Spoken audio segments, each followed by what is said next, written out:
Asrımızda evliyanın gözdesi, ya ilahi ne büyüktür müjdesi.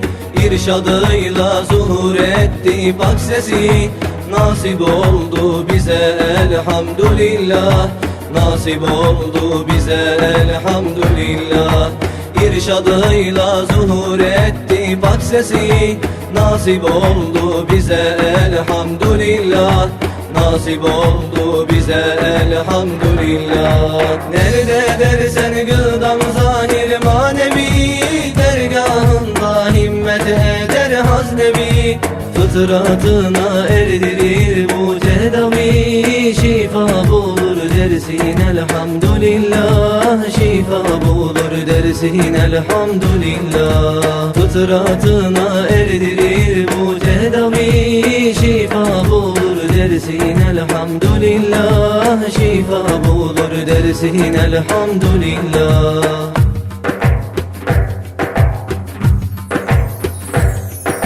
Ya ilahi ne yücedir kudretin, ihsanın bol ve de çoktur keremin. Şeyh Mutağı bize ikram eyledin, bahar ettin gönlümüzü ya muin. Bahar ettin gönlümüzü ya muin. Şeyh Mutağı bize ikram eyledin, bahar ettin gönlümüzü ya muin.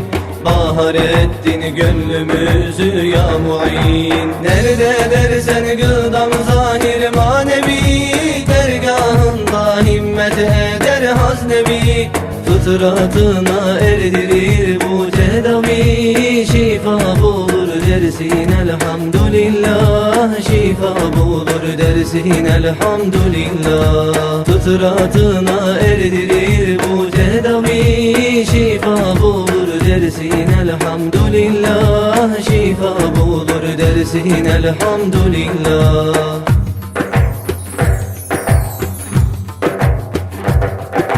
Dergahına doğru kervan dizilir, aşk ve muhabbetle hepsi dirilir. Teveccüh ederek derman verilir, pek mübarek bir zat elhamdülillah. Pek mübarek bir zat elhamdülillah. Teveccüh ederek derman verilir, pek mübarek bir zat elhamdülillah. Pek mübarek bir zat elhamdülillah. Nerede dersen gıdam zahir manevi, dergahında himmet eder haznevi. Fıtratına erdirir bu tedavi, şifa bulur dersin elhamdülillah. Şifa bulur dersin elhamdülillah. Fıtratına erdirir bu tedavi, şifa bulur dersin elhamdülillah. Şifa bulur dersin elhamdülillah.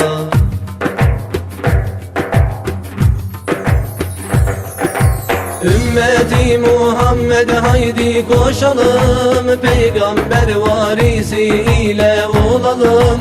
Mahir Rabbani hekime varalım, beşek gavstur bu zat elhamdülillah. Beşek gavstur bu zat elhamdülillah.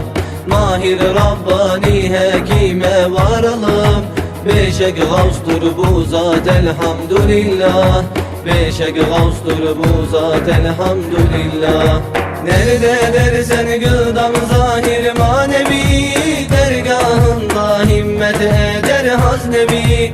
Fıtratına erdirir bu tedavi, şifa bulur dersin elhamdülillah. Şifa bulur dersin elhamdülillah. Fıtratına erdirir bu tedavi, şifa bulur dersin elhamdülillah. Şifa bulur dersin elhamdülillah.